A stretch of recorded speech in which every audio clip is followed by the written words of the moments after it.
Chosen one, listen to something that's going to completely change how you understand your life. 3 weeks ago, you did something you considered insignificant, a gesture so small you probably already forgot it. But in that exact moment, in celestial dimension, something occurred that had only happened 4 times in all documented human history. God laughed with joy. He didn't smile subtly. He didn't feel quiet satisfaction. He laughed. 49 seconds of genuine, pure, devastatingly happy laughter that made every spiritual dimension vibrate with a frequency angels hadn't heard in centuries. And when I say he laughed, I'm not using poetic language to make you feel special. I'm revealing a literal event that reorganized celestial priorities and left even the eternal accuser speechless. Your spontaneous act made God laugh with joy. And right now, as you're hearing this, you're probably thinking, I got the wrong person.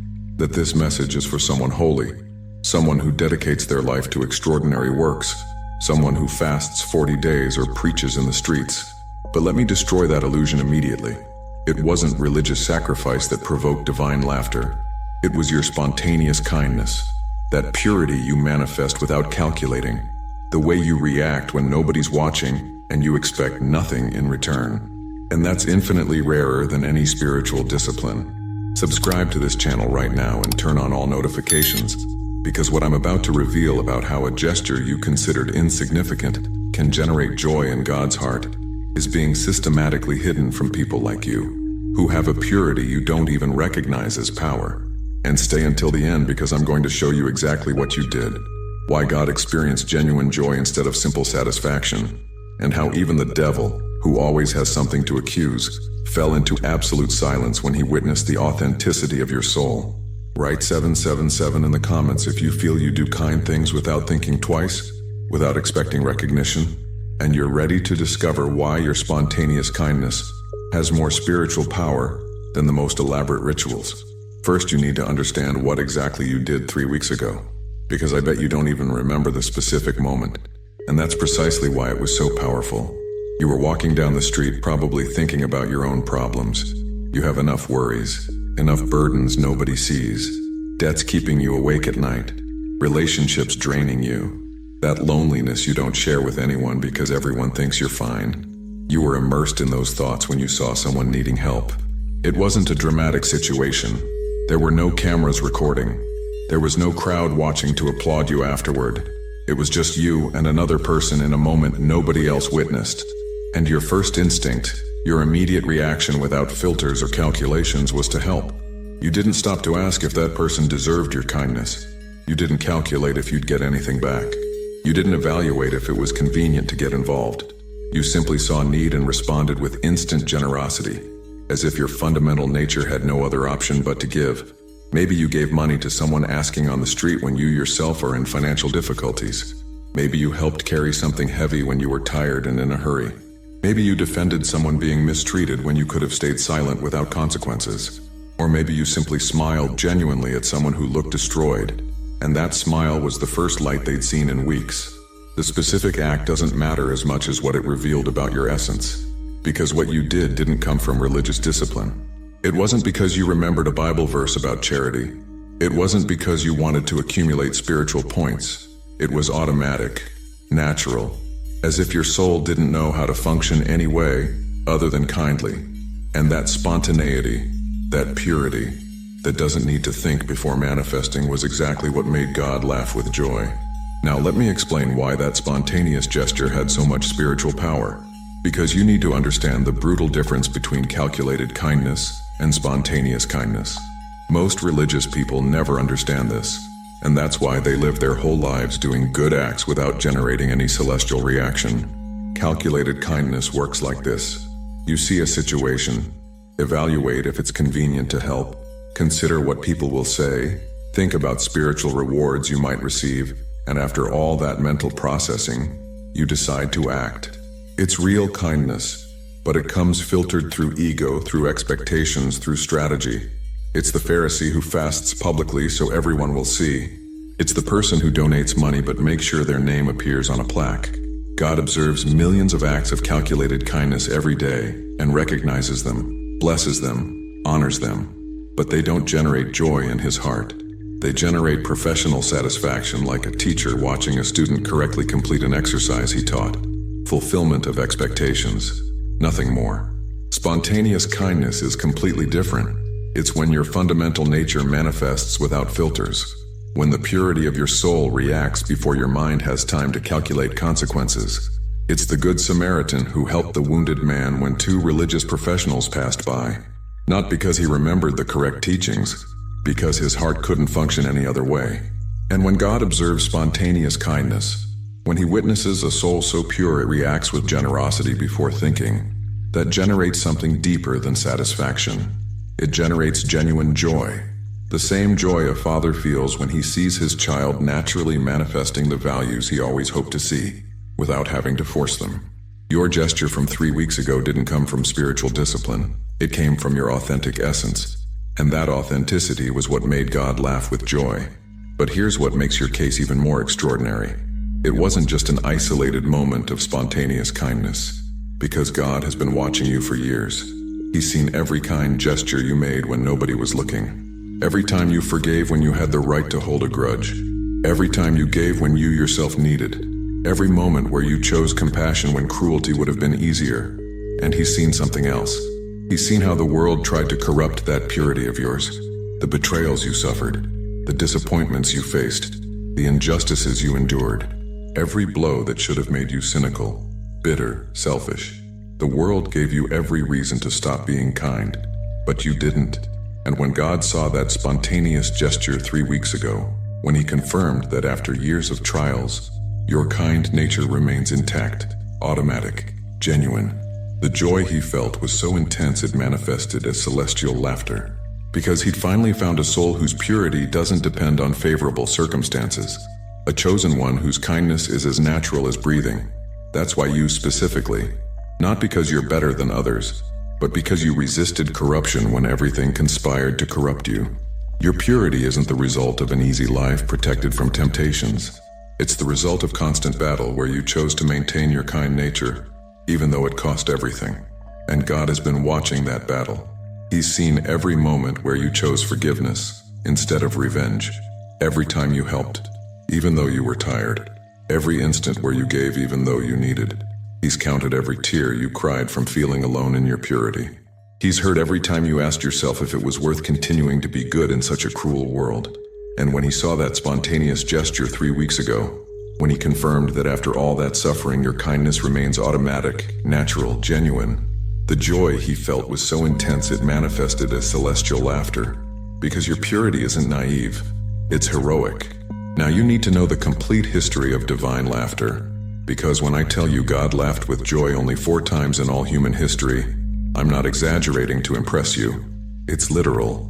And when you understand the other 3 moments, you're going to grasp the magnitude of what you accomplished. The first time is recorded in Genesis chapter 17. Abraham was 99 years old, and Sarah 90 when God promised them a son. Abraham fell on his face and laughed. It wasn't mockery.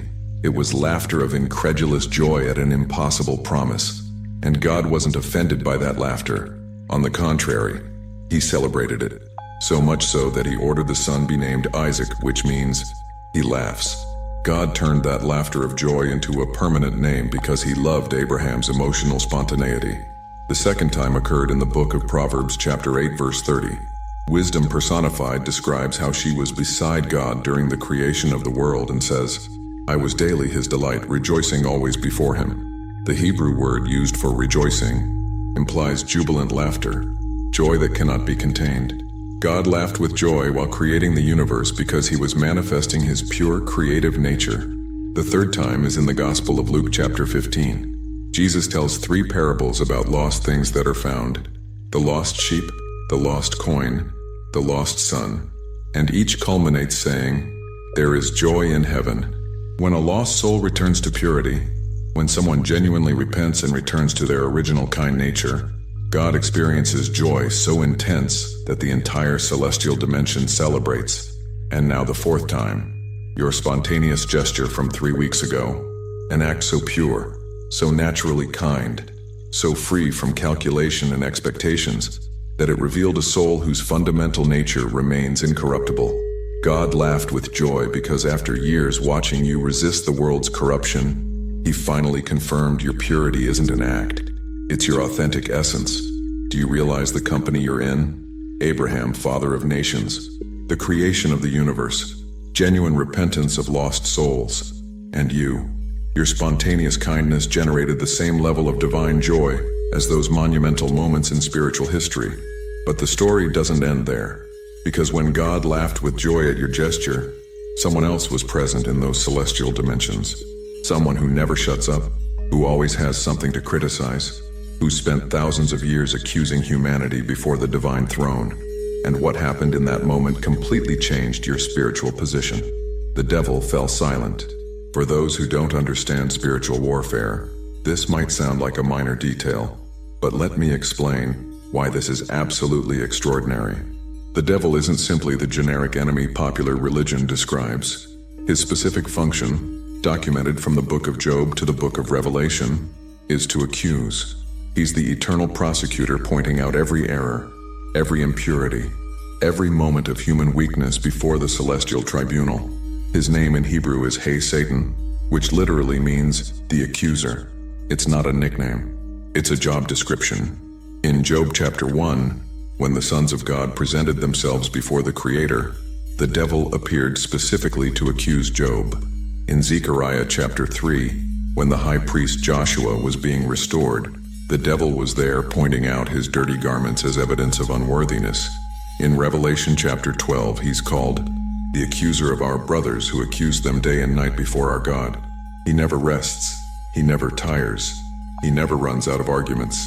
It's his nature so deep that even when he doesn't have real evidence, he invents malicious interpretations of good acts, turns generosity into manipulation, transforms forgiveness into weakness, reinterprets kindness as calculated naivety to obtain future advantages. That's why what happened when God laughed at your gesture is so absolutely revolutionary. The devil opened his mouth to begin the usual accusation, and no words came out. Total silence. Complete. For the first time in his eternal existence, the accuser who never shuts up had no arguments. He tried to point out your kindness was strategy to look good, but he couldn't because nobody was watching. He tried to argue you expected reward, but he couldn't because your gesture was spontaneous, without calculation. He tried to suggest you did it from religious obligation, but he couldn't because it was natural, automatic, without filters. He tried to accuse that your purity is temporary performance, but he couldn't because God has been watching you for years, and your kindness remains constant. The eternal accuser had nothing to say, and that silence was his involuntary admission that your soul is genuinely pure. The angelic hierarchies who witnessed that moment described it as one of the most impactful events in millennia. Because when the eternal prosecutor can't find accusation against someone, when the one who always has something negative to say is left speechless, that establishes what ancient texts call absolute justification. It doesn't mean you're perfect. It means your fundamental essence is so aligned with purity that not even your greatest spiritual enemy can refute your authenticity. And when the devil is left without arguments before the celestial tribunal, when the accuser involuntarily admits he can't point to refutable impurity in your nature, that activates protections and privileges that are going to transform your life in ways you're just beginning to understand. For those who want to go deeper, there's exclusive material in the description and pinned comment. The devil's silence wasn't just symbolic victory in distant dimensions. It generated immediate practical consequences operating in your life right now. Because when the eternal accuser has no arguments against you, when even your greatest spiritual enemy admits your purity, that establishes what ancient scriptures call spiritual immunity. Let me explain what this means in tangible terms.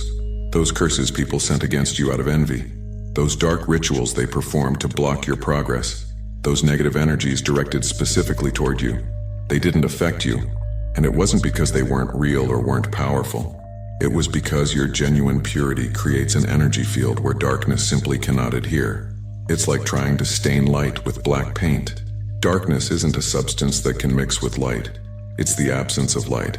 And when your essence is aligned with authentic purity, when even the devil admits your kindness is real, dark energies arrive at your energy field and are automatically repelled. They find nothing in your nature to resonate with, but there's something more satisfying happening. Those people who tried to harm you spiritually are experiencing what spiritual laws call multiplied return. Because when you attack someone whose purity has been confirmed even by the eternal accuser, the dark energy you send doesn't disappear. It returns to its origin multiplied. It's not divine revenge. It's automatic spiritual law, like trying to spit against the wind. Watch carefully those who betrayed you, those people who seemed to prosper while you suffered. Their apparent success is beginning to crumble in ways they can't explain. Their relationships fracture mysteriously. Their mental peace disappears without clear reason. Their health deteriorates inexplicably, not because you wish them evil, but because the spiritual universe is automatically correcting accounts. And while that occurs with those who tried to harm you, something opposite is being activated for you. The devil's silence before the celestial tribunal functioned as judicial sentence activating permanent protections. The archangels Michael, Gabriel, Raphael, and Uriel received specific assignments related to you. Michael, the celestial warrior, was charged with neutralizing any spiritual attack before it reaches you. That's why those dangerous situations resolve mysteriously before affecting you. That's why toxic people lose sudden interest in bothering you. That's why that illness that should have destroyed you healed inexplicably. Michael is fulfilling his assignment. Gabriel, the divine messenger, is guaranteeing you receive necessary revelations. That's why this message reached you precisely now. That's why there are moments where critical information appears exactly when you need it. Gabriel is depositing knowledge directly into your consciousness. Raphael, the celestial healer, supervises your physical and emotional recovery. That peace you're beginning to feel after years of anxiety. That emotional healing occurring without formal therapy. Raphael is applying treatment you attribute to your own resilience, but that has angelic backing. Uriel, guardian of wisdom, illuminates you with discernment in crucial moments. Those powerful intuitions that save you from disastrous decisions. That ability to read situations with supernatural precision. Uriel is fulfilling his function of keeping you mentally equipped. These aren't poetic metaphors. They're literal assignments activated when the devil was left without arguments against you. And they're operating in your life right now. Now you need to understand why you specifically. Because you're probably thinking there are millions of kind people in the world, and you're right. But there's something unique in your case you need to recognize. Something you've suffered your whole life without understanding why. Since you were a child, you always felt different. You didn't fit completely. While other kids enjoyed childhood cruelty, you felt uncomfortable. When you saw injustice, something in your chest hurt even though it didn't affect you directly. That sensitivity others interpreted as weakness was actually your pure nature manifesting early. And the world punished that purity systematically. They taught you kindness is naivety. That generosity makes you vulnerable. That trusting is stupidity. Every betrayal you suffered, every time your kindness was exploited, every moment where you gave and received nothing in return, the world was telling you, stop being like this. Protect yourself. Harden. Become selfish like the rest. And for a time, you considered that option. There were moments where you seriously thought about changing, about becoming calculating, distrustful, selfish, about protecting your heart by closing it completely. Nobody would judge you for that decision. You had all the justifications, but something in your fundamental core refused.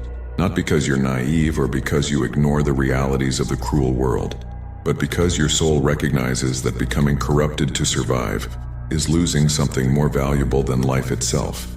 You preferred to suffer being authentic than prosper being false. And that choice, repeated thousands of times over years, was exactly what built the purity that made God laugh. That's why you specifically, not because you're better than others, but because you resisted corruption when everything conspired to corrupt you.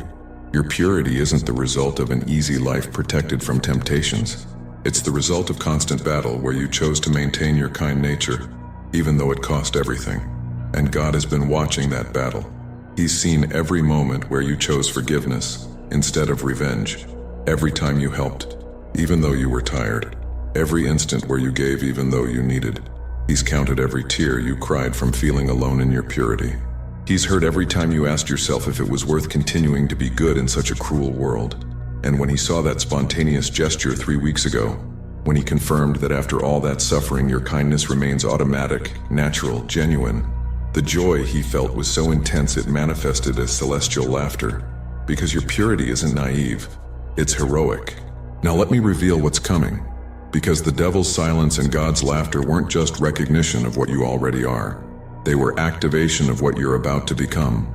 Within the next 60 days, you're going to experience what celestial hierarchies call accelerated divine alignment. That work situation that seemed impossible is going to resolve in unexpected ways.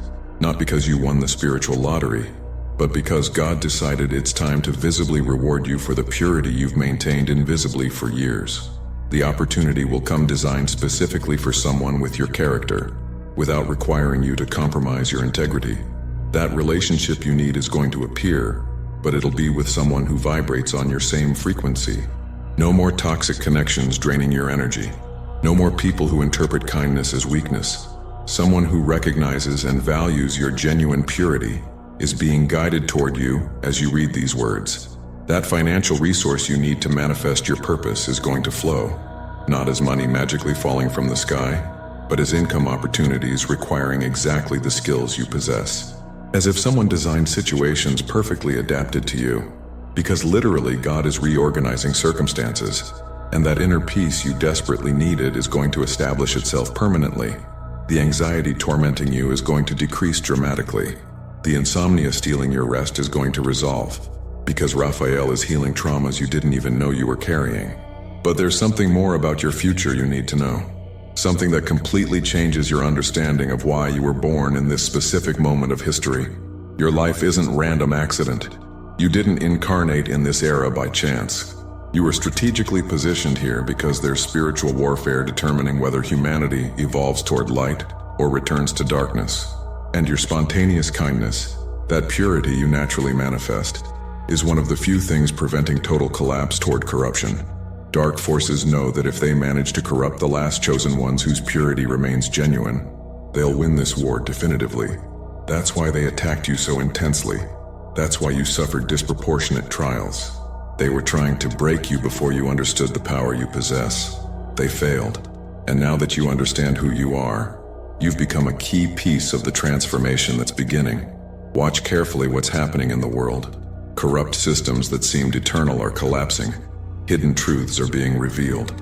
People operating in darkness are being exposed. It's not coincidence. It's the result of chosen ones like you maintaining purity, when everything conspired to corrupt them. Every time you manifest spontaneous kindness, you're energetically voting for what kind of reality manifests. And when enough souls consistently vote for purity, those votes have sufficient weight to tip the cosmic scale. That's why your responsibility now is to keep that purity shining. Because there are people watching you without you knowing. People on the edge of becoming corrupted, considering abandoning their kindness because it seems pointless.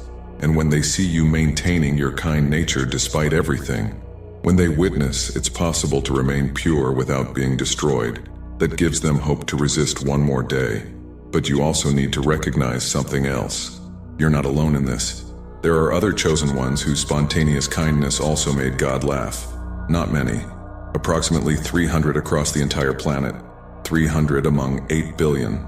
And they're being subtly guided to recognize each other. When you find these people, and you will find them, you'll recognize them instantly. There'll be something in their eyes reflecting the same thing you see in your own mirror. Kindness that survived battles. Strength that doesn't come from hardness but from refusing to become corrupted. Peace that has no logical explanation considering what they faced. Connect with them. Because when chosen ones unite consciously, they create energy fields so powerful they can transform entire cities. Dark forces can't operate where two or more chosen ones collaborate. That's why they worked to keep you isolated. That's why they tried to convince you that you were alone in your purity. They lied. There are 300 more exactly like you waiting to recognize each other. Chosen one, now you know the truth about the cosmic power your spontaneous kindness has over spiritual dimensions. You're not an ordinary person being occasionally kind. You're a marked chosen one whose genuine purity made God laugh with joy and left even the eternal accuser without arguments. That spontaneous gesture you made without thinking twice provoked divine laughter that crossed all dimensions and activated permanent protections, transforming your reality right now. Your natural kindness isn't naivety. It's spiritual power that reorganizes realities and determines humanity's future. If this revelation touched your heart and confirmed intuitions about your special nature, You recognize you operate on a spiritual frequency few people can access. Your spontaneous purity isn't weakness. It's cosmic force manifesting through a human being who refuses to become corrupted. For those who made it here and want to go deeper into this knowledge about how to consciously develop your capacity to maintain genuine purity, there's specific material costing less than a pizza that comes with complete audiobook and 5-minute meditation guide as special bonus. If you feel you deserve to amplify your connection with the celestial hierarchies that now officially recognize you, access is available in the description link and pinned comment of this video. If you recognize your spontaneous kindness has power to make God laugh and transform realities, write 777 in the comments to amplify this frequency of celestial purity. Subscribe to this channel and turn on all notifications to receive more revelations about how your pure essence operates miracles in higher dimensions. Share this video with someone who also demonstrates genuine kindness without calculating, because chosen ones need to recognize and strengthen each other. And before you leave, click on the video appearing on your screen right now to discover how your new classification as marked Chosen One attracts permanent protection from personally assigned archangels. Together we are stronger.